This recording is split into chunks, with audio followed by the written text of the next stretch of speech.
Howdy, and welcome to episode 108 of In the Rabbit Holes Urban Survival Podcast. In this episode, a girl schools Jason and I on survival. We're your hosts, Aaron. And Jason. And you are in the rabbit hole, safe and sound.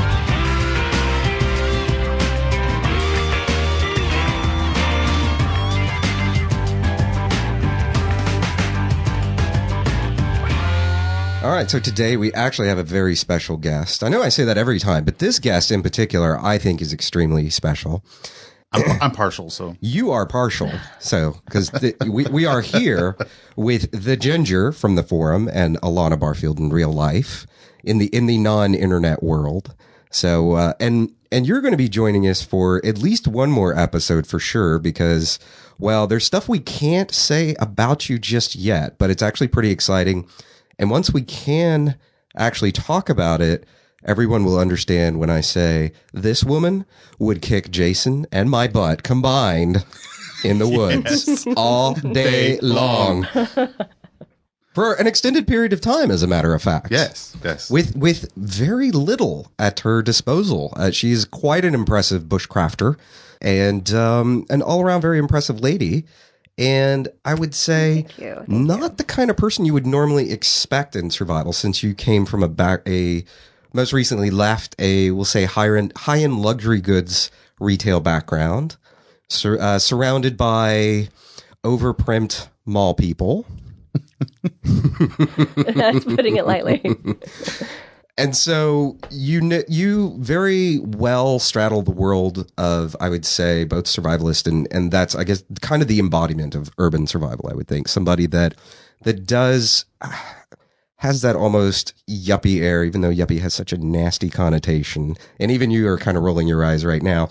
But admittedly, I mean, you kind of that. But at the same time, you really are kind of a survival badass. So with that said, I mean, I've given this big lead up, and now you're just like, I'm going to kill you.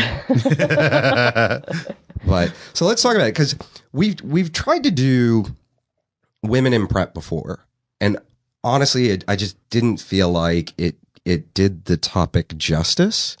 And when I explained it to you had some issues with what that person said too. And I hear it a lot, and there was a recent thing on the forum about it, and I'll let you explain it, but as far as the how, what, and why of women in prep. So, but let's start from the beginning, and tell me about your childhood. Well, it was definitely the atypical female only child, daughter sort of childhood. I had a dad who, at the time, I kind of viewed him as a little bit crazy, little left of center. He always wanted a boy, got a girl, but that wasn't going to stop him. So pretty much until I hit adolescence, I was raised as his son. I mean, there were no questionable like gender issues or anything like that, but I was definitely, spent a lot of time outdoors, hunting, fishing, four-wheeling, shooting. I mean, all of that sort of thing. Well, at the time, I really didn't see it as survival activities, but it was just kind of having fun camping, learning cool tricks and things outdoors, and kind of how to live off the land, a lot of plant identification and foraging and that sort of thing. And I just kind of viewed it as fun. And it wasn't until I got a little bit older that I was realizing this was actually really, really useful stuff that I was being raised with. It's kind of ironic that at the time I really didn't appreciate it, kind of rebelled against all of that, but didn't all of us? Yeah, I think it's probably a common theme, but, perhaps older, especially wiser. For girls. Yeah. Because I'm sure there was a point, and I think even last night we were talking about it a little bit, there comes a point at which you're kind of like, okay, I'm a girl, treat me like a girl. Yeah. And it did make it a little tricky in my just relationships with friends and, things growing up, going to school. It was kind of hard to identify with other little girls, so I hung out with the boys and all of that sort of thing. I mean, there were so many kind of levels to, I don't want to say what that did to me, like it's a negative thing necessarily, but it did make for a very interesting childhood. But overall, looking back, I'm really glad that I have the knowledge that I have now and the skills that I have now. It just took a while to appreciate it. Yeah. I think and we were even talking about that a little bit. I mean, just in general in life, like children often, the very hard lessons our parents try to teach us, at least good parents, sometimes they don't always do it exactly the way that we'd like to have done it. Right. But it's, and I think maybe in a way kind of encouraging any parents listening that, yeah, it may not be the most fun for the child, and probably even is not the most fun for the parent because they want to coddle their children and protect them and do all this stuff. But at the same time, it's doing that is more of a detriment than actually doing the hard stuff and really teaching them like you were taught. I mean, minus maybe the staple in the back thing you were telling me about. Like that I could have definitely lived without. Like the BBs in the butt and the fireworks being thrown at me and staple gun and, you know. They call CPS now. I know now it's child abuse, but back in the day it was just, horseplay. No big deal. Get tough. I mean, hell, Jason and I still throw fireworks at each other. Or rabbit poo, or one or the other. Right. I had the cow chip Frisbees growing up. So yeah, we didn't have the rabbit pellets. We had the Frisbees. The big cow, about a foot wide. Those were awesome. Take one up the side of the head. Yeah, because those, those will catch air. I've used them for fire a couple times too. They're very impressive fire makers, and even more fun when you catch them on fire and then throw them at somebody, which you don't do if you're in a drought area. But yeah, it's very entertaining to see somebody's face when they see a flying chunk of cow dung flying through the air at them like a flaming frisbee. But that's neither here nor there. And we got to stop doing that, Jason. We really got to stop doing that. We've ruined more clothes that way. But no, in all seriousness, so. And as an adult, you got into prep, but if I think I remember correctly, like you were talking about, it was just something you did. Because just kind of your upbringing, was that it? Yeah, it was a lot of, I really never questioned it because it was something that was such a regular part of my life from such a young age. And it wasn't just my dad. Like my mom definitely supported that whole idea. I mean, she was definitely not kind of fighting against it. It was never this tug of war, like, I want her to be a girl, no, I want her to be a boy. Like, she was just kind of like, you do what makes you happy, and you go find some crazy mushrooms, I'll cook them up for you, and, teach you how to prepare it, and stuff like that. So it was kind of a team effort, but definitely my dad kind of took the reins as far as being that kind of survival influence. And then, of course, two granddads that love to hunt and be outdoors, so it was like kind of a family affair. I guess you could say. So was it talked about as prep, or was it was just talked about as this is what you do? I didn't even know what a prepper was until even, the last several years. And I was like, oh, I might be one of those. I'd never even heard that term. It was just what you do. And plus, living out in the country where, it takes an hour to get to the closest grocery store and things like that, like stockpiling was just a normal thing. Yeah. Where electricity went out on a regular basis and things like that. It was just normal. It's just what you do. And so you do all these things to buttress your life because they do happen. Exactly. Yeah. Okay. When you realized there was a term for how you'd grown up or whatever else, did that change your view of it in any way? Did it bring you more into that stuff? Or was it just kind of like, oh, okay, that's what people call doing that? It kind of had both effects. I mean, it was nice to have a label to it because that almost justified it, and at least to me, because if there's a label to it, it means that there are other people that do the same thing. So there was a little bit of almost a community sense in that, but also at the same time, with the internet and its vast array of knowledge and everything else, I was seeing a lot of that kind of crazy side of it. Crazy people in survival. Yeah, like I started seeing some of that, and so you talked to Jason on the internet. Yeah, yes. No, but just seeing kind of the potential reputation that survivalists and preppers and everything else with that label had.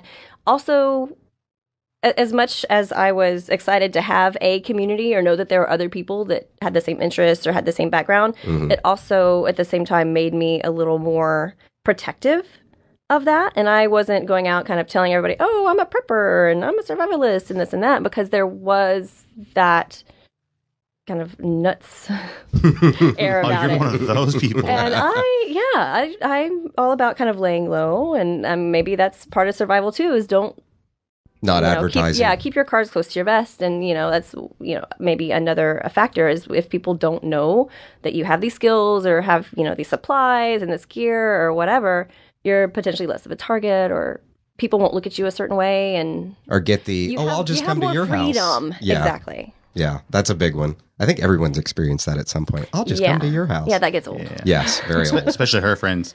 Yeah. Well, and that's actually where I was going to go to next. I'm glad you just said that, Jason. So being a prepper and being in the former career that you were in, how did that translate? Because that's got to be something where it is so far outside the realm of their thought process or reality or comfort zone. I mean, it's not even like outside their comfort zone. It's another universe altogether. How did those two, do you keep a complete secret to some degree? Or is it like we were just talking about with keeping your cards close to your vest? Or does it just become one of those kind of strange conversations where they're like, wow, okay, she's into some weird hobbies, but she's pretty and we like her and she's smart and stuff like that. How does that play out, or how did that play out? I've actually got a perfect little like lead into that. You know exactly what I'm talking about. While she was out of town, I was kind of messaging a couple of her friends on Facebook. And remember, I've never met these people, so I was trying to get a feel of like what's special or whatever, because I wanted to get her like a gift or whatever when she come back. One of her best friends was like, "Oh, I know exactly what you can get her. You can get some of that crazy apocalypse zombie food stuff." And all I could do was reply, "I think I got that covered." Hell, I think she's got that covered. Yeah. Anyways, please. Yeah, that's one of the friends that's going to come to my house when everything goes to crap. Yeah, generally, in my career, I kept it very separate, just because of the people that I worked with and the clientele that I worked with. I mean, of course, you don't tell the clientele, but even with my coworkers, you never really know how somebody's going to take something like that. They're either going to be like, "Oh, wow, that's really cool. You know, teach me something," or, "Oh, okay, you're a little crazy. I'm never going to talk to you again." I mean, you really don't know how someone's going to take it. So for the most part, I kept it pretty separate. I would kind of sometimes feel people out because I had some cool coworkers and we shared and bonded and all that sort of thing. I would just kind of start with maybe like camping or something like that. And depending on the reaction I got from that, maybe I'd pull them in a little bit more, because it is something that I would like to share, because I think more people should, have backup plans and be able to take care of themselves and, be self-sufficient and things like that. I mean, it's a fantastic thing to share. But at the same time, because there's almost a taboo quality to it. And as popular as it gets, it's still sometimes, at least on TV and things like that, kind of spun as like a crazy thing. So you have to kind of handle it carefully. It to be taken seriously and for people to actually consider it as a useful thing versus, "Oh, well, you're that weird person." As a total side note, real quick, what's really weird, and I know a lot of us in the community have complained about those reality shows when they first came out and complained about how they made everybody look. And I'm sure that it actually does make most of us look more insane than we are. And there's been a lot of people on the show, it's on the different reality shows, that are fairly well-known people in the community that come out looking bananas. And they'll say, "No, that was edited totally out of context and everything else." But I've been surprised at how many people have shown up on the forum or sent us emails or stuff like that saying, "I found it and got interested in it because of the TV show. And the TV show actually woke me up to, hey, those people are kind of nuts, but that's not such a bad idea." So I've actually been surprised at the positive impact it's had. I mean, it still makes us look nuts. And to some degree, we all are nuts, because we all have our little things that we worry about that are probably, some of them more than others, outside the realm of really reasonable to worry about or reality. But we, like zombies. Zombies are awesome. Totally, I am totally rooting for the zombie apocalypse. To get back to it, I think that's kind of an interesting thing of what impression people get from those TV shows. So of what's reality, what's not reality, and the strange impact it's had on the community, since the community is kind of really fussed about it, which I don't blame them. I mean, we've gotten, you and I were talking about it, I think it was a few days ago or something, we were talking about that, how often and how many emails we've gotten from production TV shows asking us to get involved in it or be a judge or do something with it, or announce they're looking for people for whatever new TV show they're doing. And most of the time my response has been F off. Because when they explain, okay, fine, you want us to do it, explain to me what the basis of your program is. And when they tell me, that's usually the point at which I tell them to piss off. Or they ask me some stupid question, ask me to get involved and then want me to do a whole bunch of work to prove myself to them. And that's at the point where I'm just like, I don't have time for this. Yeah. I have a real day job. Thank you very much. Getting back into it, I think one of the interesting things that came up recently was you got on the forum and there was a thread going in the urban survival female section, and you had a really interesting take on as far as like not enough women being involved in the community or things like that. So tell me about that. And you had even mentioned like Navy Jim in there. Navy Jim had a really cool reply about his wife and stuff. So tell us about that for a second, as far as what is your take on why there aren't as many women necessarily in the community, or their role per se in the community, or the misconception of their role in the community? Yeah, I think a lot of it just stems from how women are raised in our society. I mean, there's so many levels of what women should do, how they should act, and men's role and how that plays into it. I think it just in general, women are kind of screwed from the get-go because they're raised to, be ladies, and you don't do certain things. These are man things. You don't do these because, this is too rough and tumble or whatever. And it's kind of ironic because a lot of times dads raise daughters to be, like delicate and princess. Exactly. So you can almost blame, I hate to use the word like blame men. It's like some kind of man hater or whatever, but you man hater.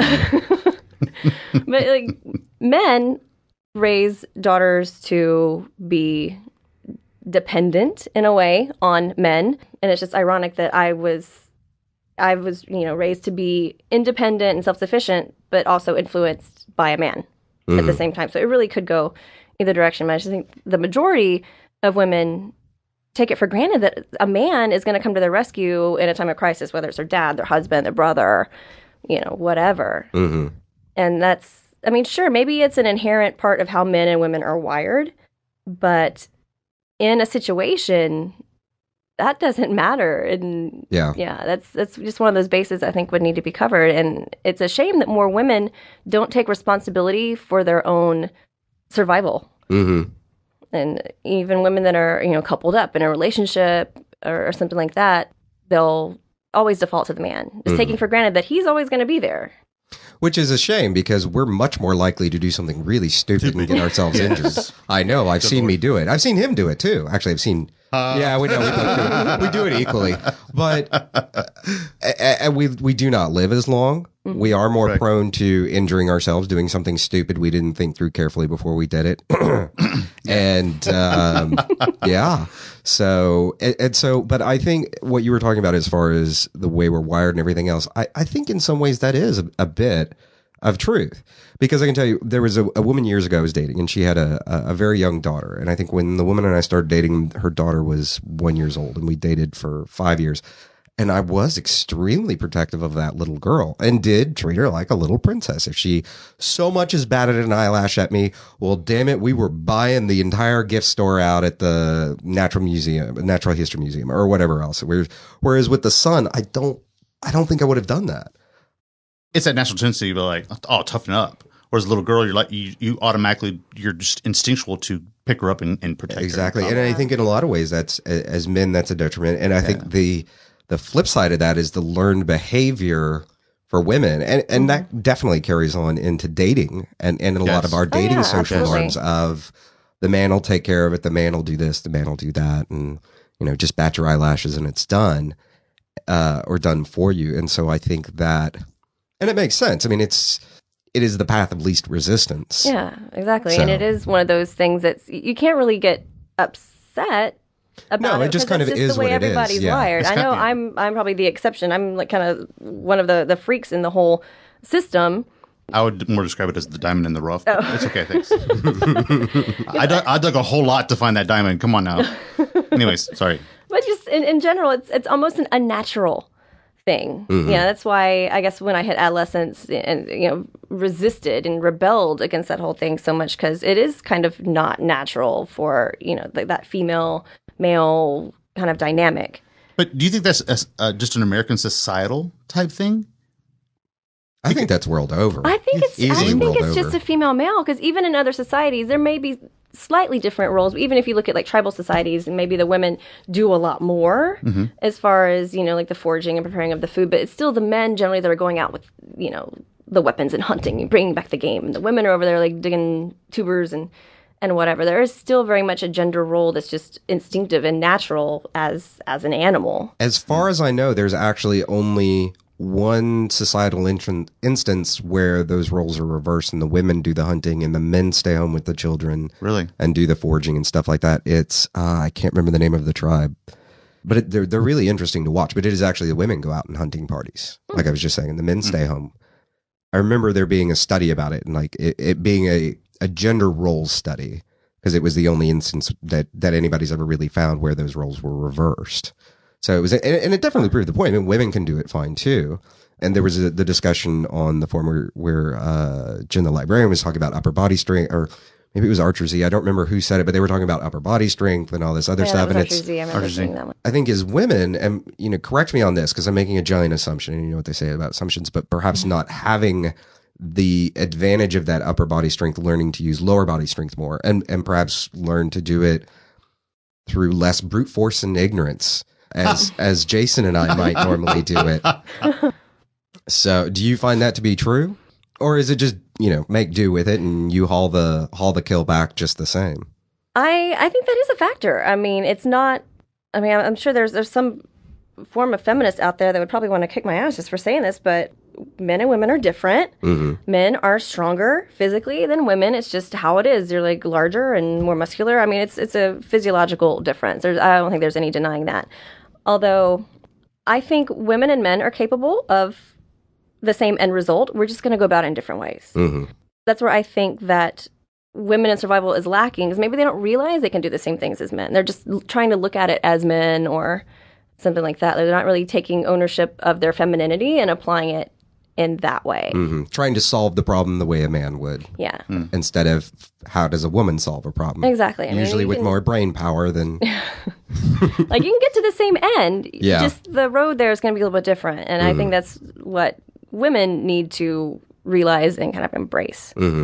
Yeah, and it was interesting because we had a guest on a while back, and we were talking about, we tried to get into the discussion about women and guns, and her immediate response, well, that's really my husband's stuff. Oh, yeah. And I intentionally am winding you up because I already knew this was a hot button for you. So tell us about that. Like, you do take ownership of your own personal safety. I mean, it goes back to be independent. Yeah, absolutely. That kind of fired me up because I grew up with guns. My dad not only was kind of into the whole survival and, you know, naturalist and all that sort of thing, he was an avid shooter, gun dealer, gunsmith. Like as soon as I could hold a gun, he had me out shooting. And so I never viewed that as like a man's thing at all. And really, I don't even see why that would be looked at as a masculine thing. I mean, guns are small. They're not that heavy. Women can pick them up just fine. Yeah. And are just as good of shots as men. Usually better. But yeah, we can be a little bit calmer and stuff like that sometimes. So that would definitely make for more accuracy. And yeah, I mean, a testament to that is my mother, who is about between 5'2" and 5'3". She was on the rifle team in high school. And when I say rifle team, it wasn't the little 22 that Jason and I play around with. She was using an M1 Garand. Oh my God. And that's what all the girls on her team, you know, I mean, they were Louisiana, you know, that's how Louisiana does it. Darling, you're going to walk around barefoot and shoot your gun just like the rest of us. Right, no doubt. Which barefoot, for people that don't know, is more of a Louisiana reference, not a barefoot and pregnant reference. I just want to make sure people understood that. But yeah, I mean, that's definitely a testament to it. It's not about body size. Body size, I mean, for some things, makes it a little easier to handle the kick of a gun or something like that, if you're talking about big rifles. Yeah. But in general, it's also about holding the damn rifle correctly. Yeah, I mean, it's about that proper education and just not being scared of it. So many women are intimidated by guns. I don't know, maybe it's action movies or something that is kind of created that stigma with like women and guns. But some of the best target shooters and competitive shooters out there are women. I mean, there's really no, you know, differentiation between like male and female. I think when it comes to shooting, it's all about attitude. Yeah. And just what they were exposed to when they were young. And I think even now, like the media has a lot to do with that because guns are being criminalized. And if somebody didn't grow up with that, again, there's kind of a taboo there. There's a stigma about guns. Like, oh, guns are so evil. Guns are bad. It's like, no, it's just a tool. There's a positive kind of spin that I'm starting to see, particularly in our culture. And that is we're starting to sexualize women with guns and all these professional shooters. All the female shooters that are coming up right now.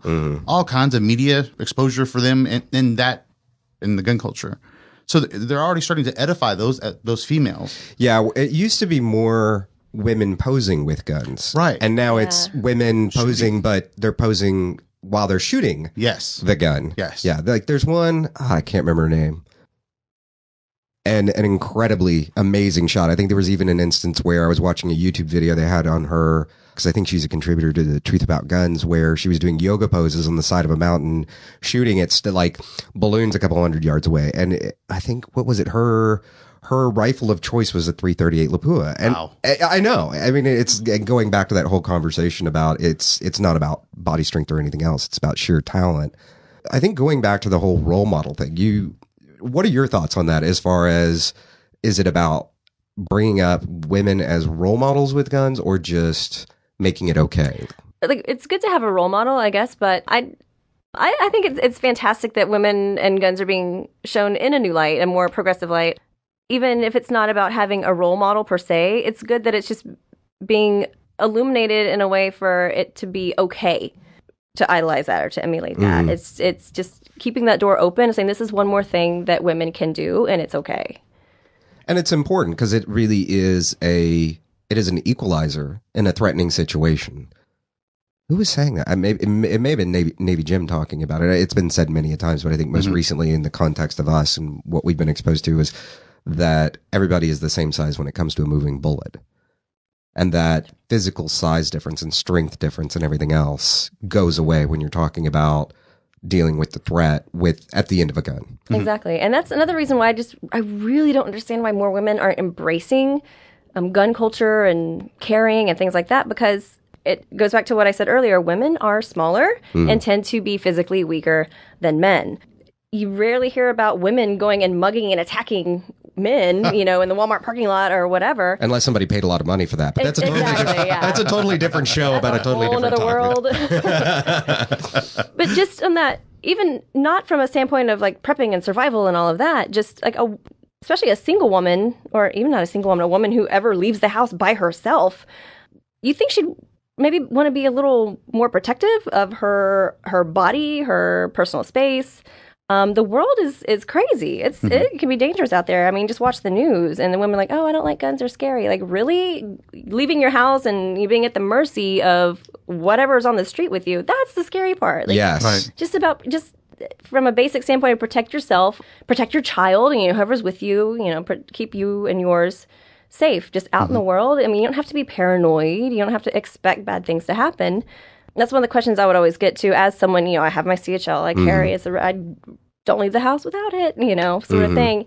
And, people ask me, like, what are you afraid of? And I'm like, I've got a 38 in my pants. I'm not afraid of a damn thing. So I was like, I don't understand why more women aren't really just embracing that. I mean, that's just such a small piece of the whole survival pie. But, I mean, it's such a great place to start. And that's the thing that people are most scared of, I find. And when I talk to my female friends, they're just like, oh, guns are icky and scary. What's funny is I'm starting to see some slight changes in that because I'm so robust and open about my, carrying and shooting and stuff like that at work. Well, there's been 4 different females at my job that I've encouraged them and actually got them to get their CHLs, and they're carrying even at work. And what's funny is all of them are in the legal department. But I'm starting to see a gradual progression to, oh, you shoot? I've always wanted to go shoot guns. Can you, show me this, or can you show me that, or what about this? And I just open it up and make it where it's a very comfortable conversation. And it's not about like shooting people and this caliber and that caliber. Really just make it just a normal conversation about protecting yourself. Being prepared to protect yourself because there's not going to be a guy there all the time to protect you. Yeah. And I get that across to them very, very clearly and very quickly. Look, there's not always going to be someone there to protect you. You have to be able to protect yourself. And they get into it. They start going shooting. They start bringing like the targets back to work to come in there and show me. They're like, look what I did. I'm just like, rock on, You gradually start exposing everyone around you in a very light, non-confrontational, non-testosterone conversation. Yeah. And they tend to start opening up. And I think one of our instructors described it very well. The whole sheepdog, sheep, wolf kind of concept. As sheepdogs, it's kind of our job to spread the word, get everyone else out there to become aware of it. Yeah, to embrace that, not just be the kind of civilian sheepdog. Yes, but to actually make as many more civilian sheepdogs, and yes. even if it's not a sheepdog in the sense of being concerned with anyone else's safety, like we were just talking about with you, it's about being responsible for your own personal safety and the ability to take care of yourself. Because like you were just saying, there may not always be a man there. You may also not be with a man that's, you may be more qualified to take care of the situation than he is. Yeah, that is a situation too that I've encountered, and how you have encouraged, female coworkers and things to get their seat. I've taken guys to the range, like, you don't carry a gun, why? And you do this and whatever for work, and you're in these places. We need to go shoot.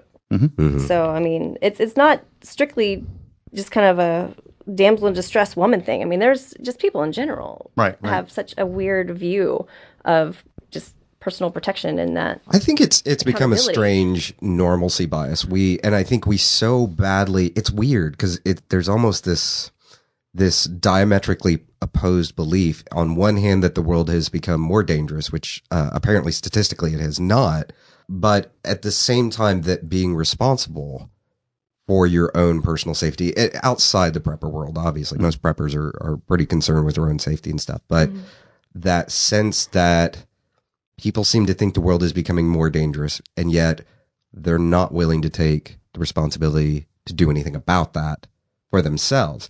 And I guess my point with it is just, I'm actually on a regular basis shocked that in general, every woman, just as a course of matter, doesn't carry. I could see less men carrying than women carrying is where I was trying to get with that, just because it is a size equalizer. Yeah.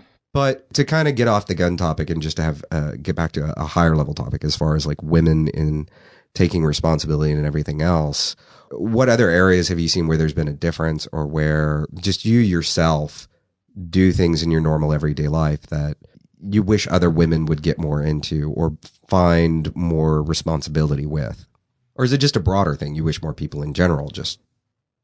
I think more people in general being involved in something like that and just taking responsibility for their own welfare. I mean, it's only going to have positive results, but where I get really frustrated is really just the women aspect. Just because, the industry I've been working in for the past 12 years or so is, lots of women surrounded by, women of all ages, all walks of life.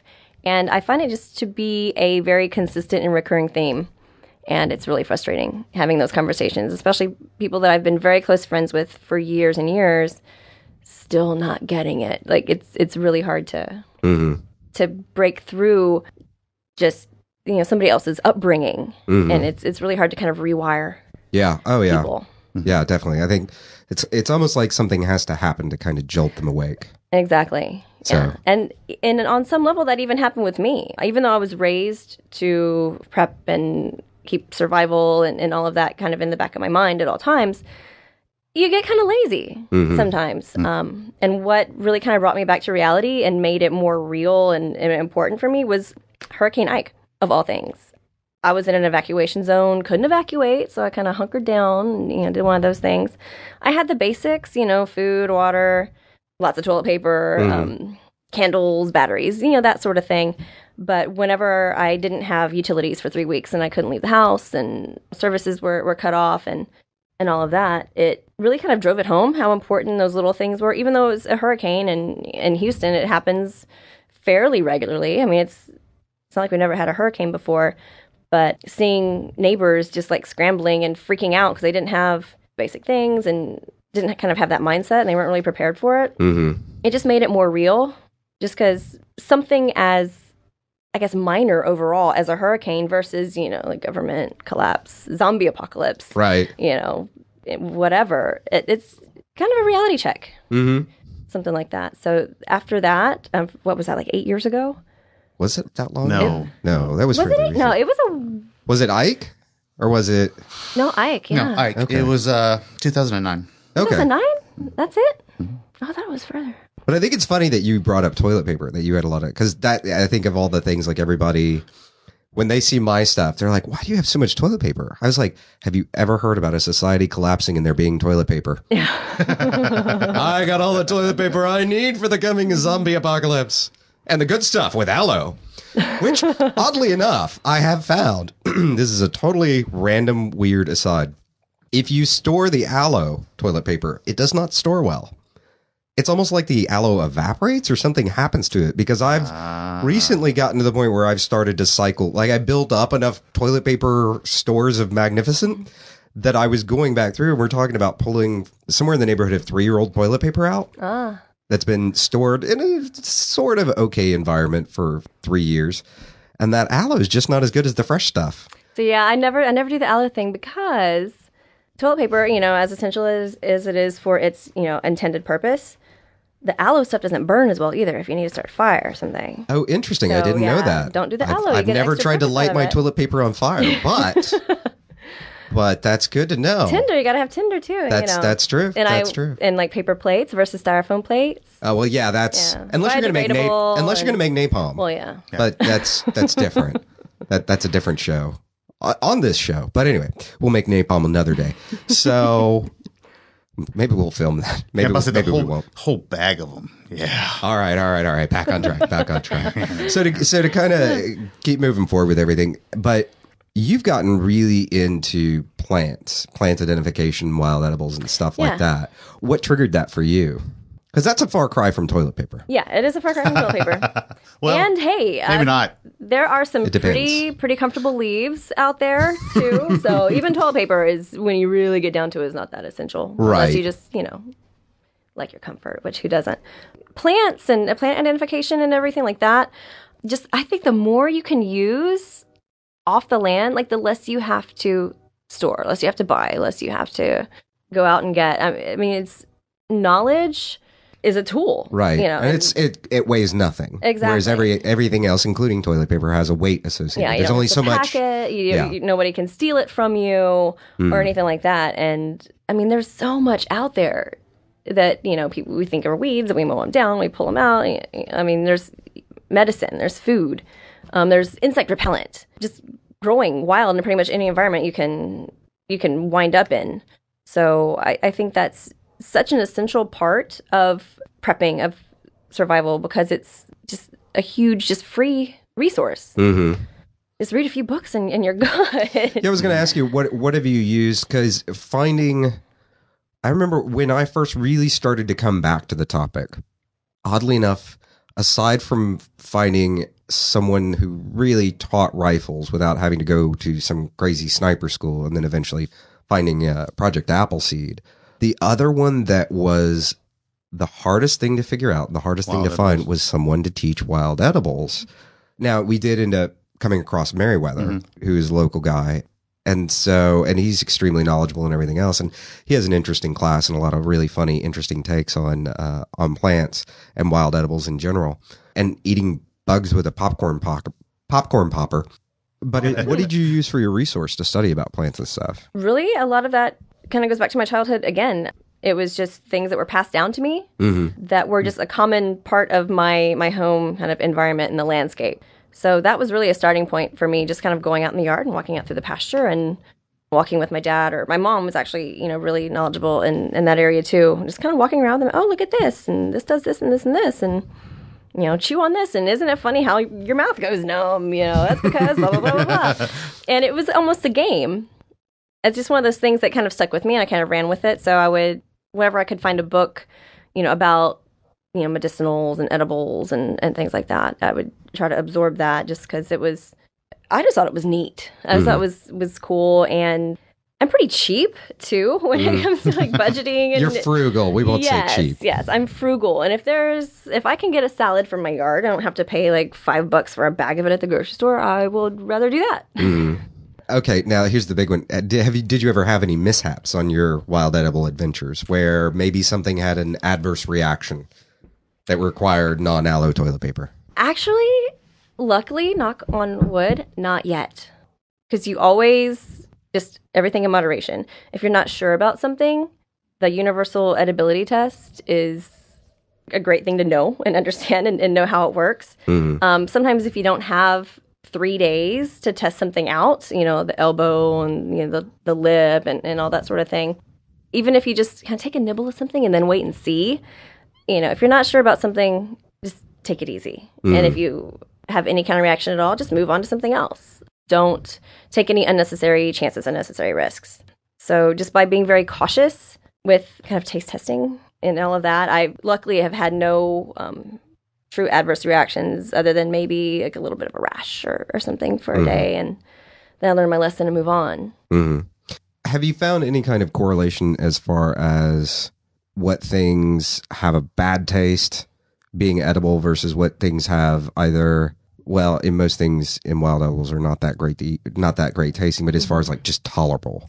Have you found any kind of a correlation there? Yeah. I mean, there's always exceptions, but I generally find if it tastes good, there's a reason it tastes good because nature wants you to eat it and, spread the seeds and whatever. So if something tastes bad, don't eat it. If it tastes okay, eat it. Or if it's kind of okay, maybe try cooking it. It might taste a lot better. There are those instances too where maybe something in its raw form is toxic, but if you cook it or boil it or whatever, it's delicious and great for you because certain toxins can be cooked out. So there is a little bit of kind of trial and error and experimentation there, but generally, if it tastes okay, you can probably eat it. This brings up a story that you told me one time. You were in the mall parking lot. Oh. I'll let you run from there. No, I don't think it was in the mall parking lot. I think it was in a restaurant parking lot. Talk about urban survival, right? Okay, she's like, I'll let you tell a story because when she first told it to me, I was like, oh my God, you have to come on the show and say that. Because that is the epitome of urban survival. You're walking in a parking lot and you're picking up salad greens. Yeah, I actually just had lunch with my best friend. And we had, we were at a very cute little kind of boutique cafe and we're eating like $20 salads. And they weren't very big. I was still kind of hungry. We were after lunch. We were standing in the parking lot, kind of going to our cars. I looked down. They had some very lovely landscaping and shrubbery around the front of the restaurant. And I noticed some purslane growing up underneath the shrubs. I guess they hadn't weeded in a while. I was like, oh my God, do you know what this is? This is purslane. She's like, what is that? And I'm like, here, try it. And I'm pulling stuff out of their landscaping, eating it, trying to make her eat it. And she's like, oh my God, I can't eat weeds. And I'm like, well, that salad wasn't very big. And this stuff is good. And so, yeah, at that moment I realized, well, maybe I do fall into that little bit crazy category sometimes. Because I just, ate it like a $20 salad at a great restaurant and I'm over here eating weeds out of their parking lot.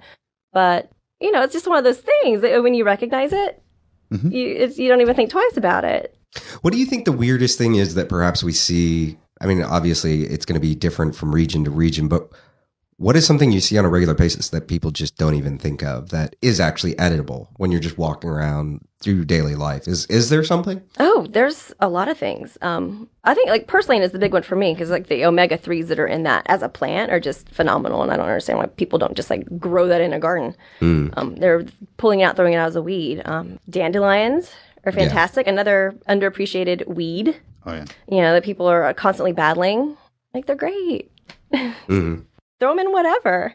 And one is kind of obvious. I think people do take advantage of it. I mean, there's so many pecan trees in this area. And people just let them fall and mow over them. They don't care, but pecans are good. Yeah, and you and I actually pick those sometimes. Had a discussion about that recently. Apparently, we both had our pecan crops raped. Yeah, the squirrels were out of control this year. My God. And of course, Jason and I, right before the show, we're looking and staring out of my backyard and looking at the pecan trees. And he's like, man, it's time to take out those squirrels. And I'm like...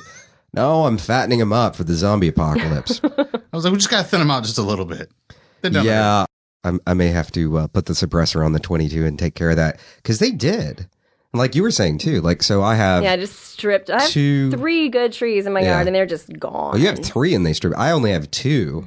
And I thought that was bad. It was like the roving squirrel horde just came down like little piranhas from the sky. Yeah, I have like not these from the sky, obese squirrels in my yard now. I got the same my thing. pecans, they strip my pears, like nothing. And you were, I think it was funny. We were talking about this the other night, and you were like, "Squirrel's good." It is good. Yeah, well, you have the same problem in the city limits. Gotta be quiet. But I was thinking about maybe putting up a couple of snares or something that wouldn't alarm the neighbors. But I have some very healthy squirrel. Yeah. In my backyard, and it's stew season. Like the temperature's cool and everything, so that might be in order.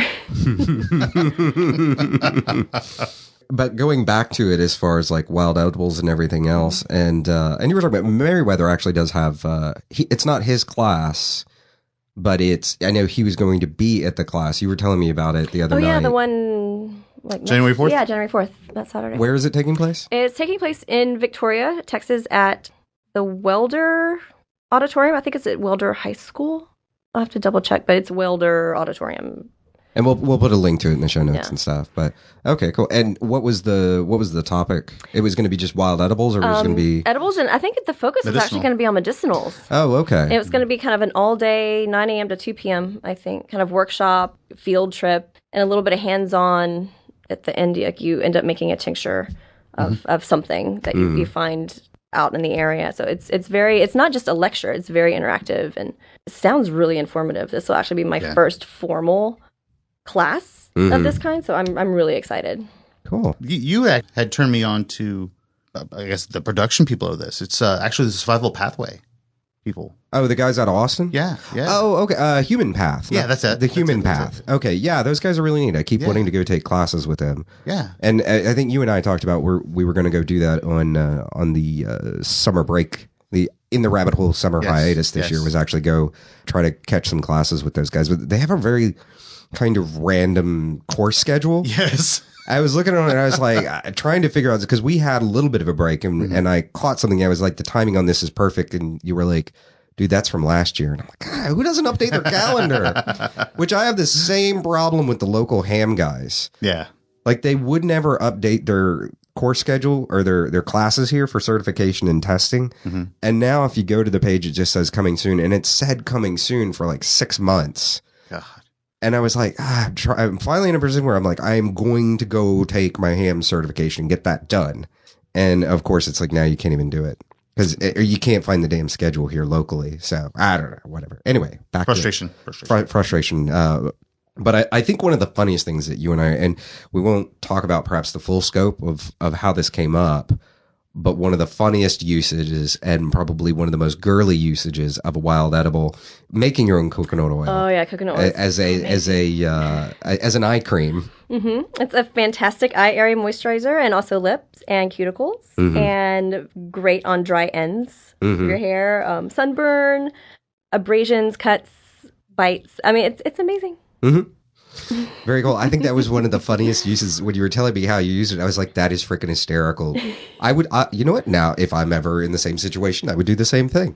You don't want to, get crow's feet or anything out there. Oh, no, of course not. That sun, no. Which I'm starting to get crow's feet. But. The only thing to keep in mind, though, is if, with enough of a layer of it on the skin, you become very tasty to certain little creatures that are attracted to the oil, and they just want to kind of nibble and taste and crawl on you. And that's the only drawback. Okay. We'll have to go back in more detail about that when we can finally reveal the mystery. Yeah. But interesting. In the meantime, I guess moving on to other feminine issues, which sounds like I'm going to go into a weird place that'll make guys squeamish. But I'm not necessarily going there, unless you want to go there. We can go there. But as far as what other issues have you found that have come up as far as being a female prepper? Let's go someplace kind of interesting. Dating as a female prepper. Because for guys, it's kind of we can almost kind of get away with it. I've found that women are simultaneously intrigued and attracted and repulsed and a little concerned at the same time, mostly for their own well-being. How does that work for women, for single women out there trying to date that are preppers? Actually, I find, I guess because there are so few women preppers, I found it a really easy subject to approach, with guys, even, guys that, kind of, to use that term yuppie again, guys that have, never known hardship, maybe never set foot out of the city, things like that. They're very open to that. I guess maybe because it is kind of a masculine topic. And even a guy that's maybe never hunted or anything like that or camped, they can still kind of wrap their brain around it.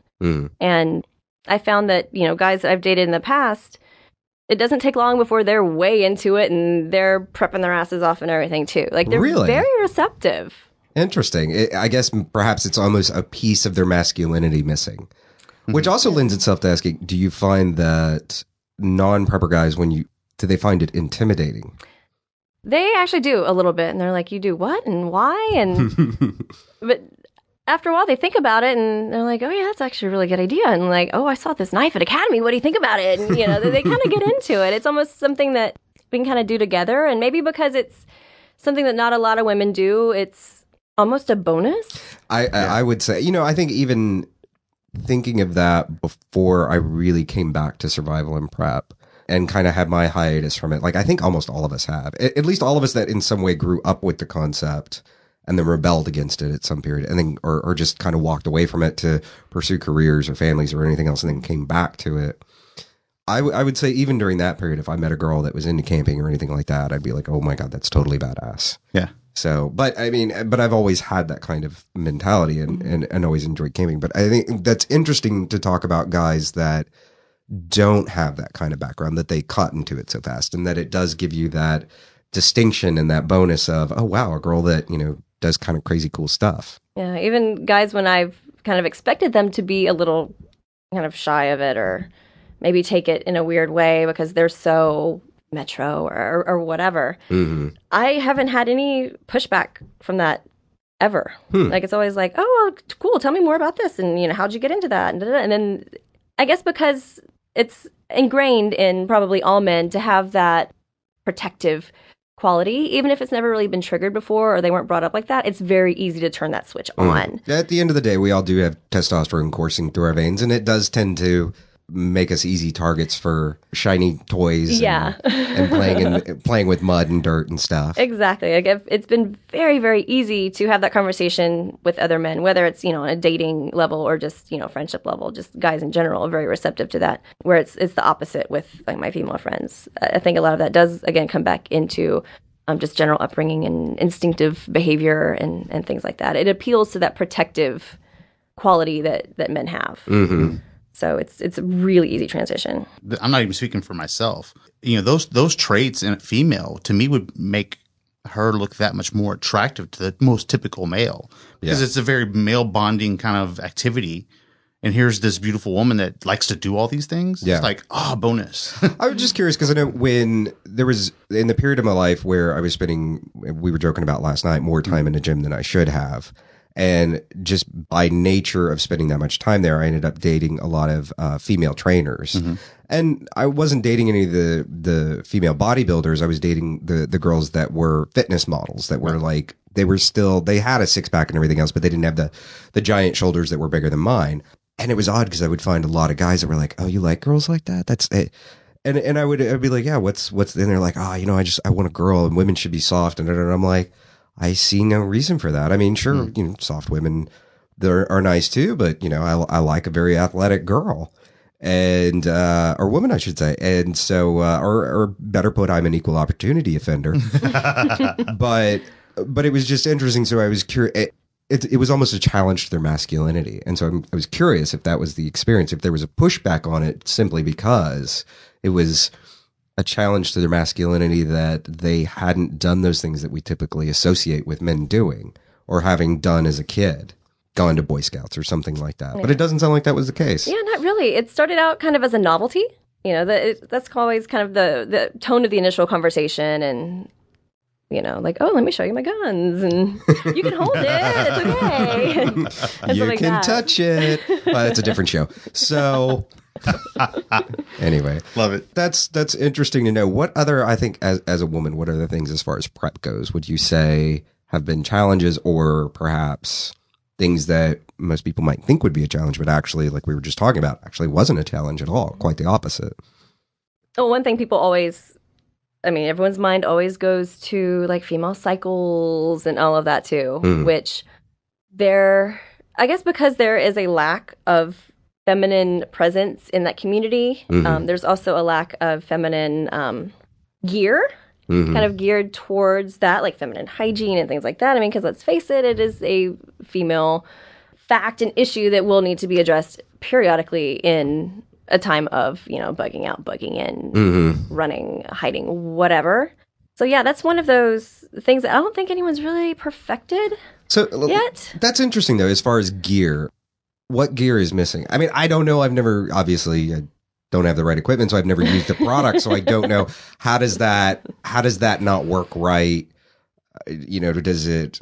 You're going to have to explain this. I have no idea. Yeah, and honestly, I haven't done too much research in that area yet, just because personally it's never really come up to be an issue. Like, I've never been, out in the wild, long enough for it to... I'm always, prepared. Yeah. With, just modern conveniences and things. But just things as simple as, like you were talking the other day about the matchstick cases. They're, waterproof and aluminum and all of that. That would be nice to have, kind of a feminine hygiene version of that. Maybe a floating, glow-in-the-dark, waterproof, airtight case for all your little goodies. Yeah. And I have yet to see something like that that could be, filled to the brim, stockpiled, throw it in your bug-out bag or whatever. That's surprising. As many men are under the misconception that using tampons for bullet holes is a good idea. You would have thought somebody would have come up with a good way of storage and everything else. But that's actually interesting. Yeah, just little things like that. I mean, I would buy one. Yeah. Just in case. Is that, in general, just kind of an issue? What other things do men not deal with that women have to deal with? That's always the big one. Yeah, that's that's the one that everybody... That's the one that women ask me. They're like, oh, well, what do you do when this happens? Like, well, I carry everything with me, so it's not a big deal. But if it were ever... There's really no, natural option for, feminine products. You can't necessarily go roll one out like you make cordage or something, from a tree. I mean, it's, certain things are not viable. So yeah, that's one thing that would probably need to be addressed to make women a little more comfortable with the idea of, living off the land and being without modern conveniences and things like that. As far as other things, a lot of it's just kind of goes back to just strength too, because, there's so much gear out there and it's all heavy duty and quality and all this, but for a woman to have to carry stuff like that around, it can be an issue. Yeah, that's a little, because most guys are looking at an 80-pound ruck is kind of a standard pack out, and a lot of that has to do with most people are taking their cues from military packs and stuff like that, and most of those are not necessarily either designed for women's frame sizes or body shape or just the weight concern, like you were saying. That's really interesting. And you and I actually, we're going to have a whole show, or at least a whole segment dedicated to what we were talking about as far as the guys in the ultralight backpacking forums beating up. Because I've been thinking about that, and I have some thoughts on that. But we'll come back to that later. And I want to come back and really focus on what you're talking about here as far as gear. So packs, feminine hygiene products, or at least good, lightweight, durable storage. I guess that's where we were going as far as a storage container or something that really works well for that. So what other gear is not well suited? I would think holsters might be a little tricky. Yeah, holsters sometimes are, just because hip shapes and pants are in different places on women than they are in men, like waistbands and things like that. I mean, just little things can make a big difference and make something a lot less functional just because it's an inch off off kilter since it was designed for a man or something like that. Yeah. Just lots of little things. I could definitely imagine, especially inside the waistband holsters, they'll almost have to carry them up front just because of how most women's pants are designed. They're going to have to put them up front. Just that's the only way you can. Yeah, that's seal what them. I have to do with mine. Inside the waist, there's no way it's going to go on the hip because women's pants are always a little bit lower. Even if you carry, nobody wants to wear those high-waisted, ugly 80s jeans. So, come on. I love it. There needs to be... So that niche, definitely needs to be What about I've seen the bra holsters... I've probably more times. I've watched the video more time than I would say is appropriate. But you're talking about the flashbang, right? Yeah. Actually, I have one of those. It's a great product. I love it. Really? Yeah. How awesome is that? Now, I guess here's an interesting question. They work really well. How do they work? Because I would see the concealment, and I'm making a hand gesture towards you. I would see the concealment having some advantages and different disadvantages according to cup size. That's what I was looking Yeah, for. generally, the bigger the cup size, the more concealment you get. So it's more of your choices are a Ruger 38 or potentially a 1911. I just did a big visual on that. It took you a second. I was waiting for that to sneak in. Yeah, I mean, it's a great product. It's a great idea. But for like smaller chested girls, it's not as viable. Right. Or are you just going to have to use smaller? Yeah. A much smaller Yeah, gun. much smaller gun. You're not going to be able to carry a full-size gun in there. Yeah. No. So I get It's all Little about how derringers. much void area you have under the girls. right under the girls. I like I that. love it. So is that where it actually hangs? Is under the girls? Hangs right in between and right below. Okay. Yeah, I would imagine sticking up or down through cleavage would be a little awkward. Oh yeah, no, it So- kind of rests in a nice kind of horizontal position with the handle down, ready, just kind of under the shirt, grab it. It's like in a really natural kind of hand position. Now, You do don't have you? to dig around. Nice. I guess for the girls in the audience that are not, that their interest is piqued. What, as far as since I don't have boobs, I'm a big fan of them, but I don't have them. That as far as like the weight of the gun, does it alter and make it a little weird? Yeah, you do need to adjust the bra accordingly, kind of tighten the straps and tighten the hooks, because with an extra, the extra weight on the front of everything's going to kind of slide and pull. But it's so minor. You just kind of tighten the straps up a little bit and you're good to go. Okay, all right, interesting. What you got? Yeah, it's funny. She actually bought this for me for a birthday gift. She brought you a flashbang for a birthday? Yes, the male version. I think Spanx for men. I'm trying not to, but please go ahead. But the shirts, like the compression shirts. Oh, okay. Not the underwear, not below the waist. Okay. I think that thing would actually do really well for females as far as carry. They do. I have kind of a female version as well. I have Really? so many different little carry pieces depending on how hot it is outside and what I'm wearing, and you got to have options. The girls got to have accessories. But Awesome. yeah, I have my inside the waistband little clamshell holster that I love. That's what I usually use because it's got the least body contact, least sweat, all of that. I have my flashbang with its adjustable straps, which is fantastic. I have a belly band for when nothing else will not kind of print. That really sucks everything in, and it kind of gives you a little bit smaller waist too. So it's added bonus. See, that's awesome. Only a woman could give us that perspective. It's like a girdle. Like, oh my God, you so use the waist or the belly band. It makes your waist smaller And and, you can everything's hold great. like You two would different so say that. pistols, a couple of different clips. Like you can hold everything. Put your lipstick in there. It's fine. Damn, it's like a bat utility belt for Exactly. Awesome. Okay. And it takes an inch off the waist. But I do also have one of the kind of compression. It's like a tank top though. It's just a kind of normal pullover tank top, and it's got kind of a holster pocket. It's a very kind of just open pocket, so it fits just about any gun as long as it's not huge. So you can maybe do a pistol on one side, clips on the other, whatever. And it has a strap that goes over the top and snaps. So if you're doing cartwheels or something, you don't lose your gun, I guess, as it's flying out. But It's actually Under Armour. it works really well. Oh, is it? Yeah, we'll have to put up a post of actually maybe even do a gear report on them. Sure, you wear it. Okay. Okay. All Yeah, I'll wear it. I'll show off my man moves. Okay. What other issues? What other gear do you have to deal with that's different?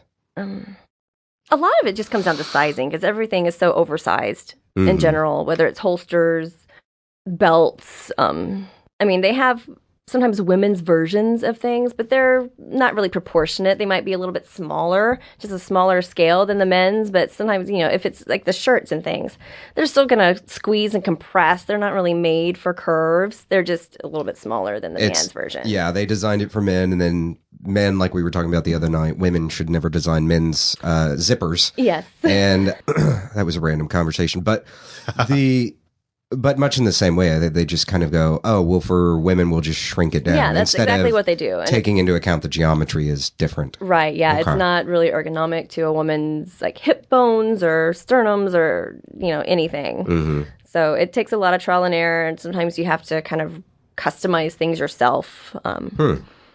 yeah, there's a lot of compromises have to be made Yeah. sometimes. And you either kind of learn to live with something or you alter it to your needs. And then sometimes it can lose some of its integrity because you've taken it apart and refashioned it and, things like that. So something kind of created by women for women, there's a need for that, I think, in the community. But again, there probably needs to exist a market for that first before there can be a huge kind of availability of products. Yeah. Before that. I think there is a larger female segment, I think, than most of us think is out there. Oh yeah. There are definitely women out there for sure.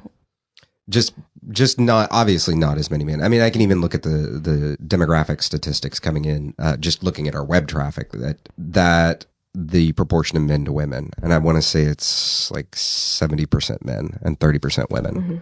So, I mean, but that's still, there's still 30% of that number is still women. So, and I've seen those numbers fluctuate from time to time. Sometimes it goes up a little, sometimes it goes down a little, but it just depends. But it's still, they're definitely out there. I think the market's there. Perhaps no one's figured out really how to market it correctly or has the background to pull it all together. Because I can manufacturing is a giant pain in the ass. So, yeah, I can imagine.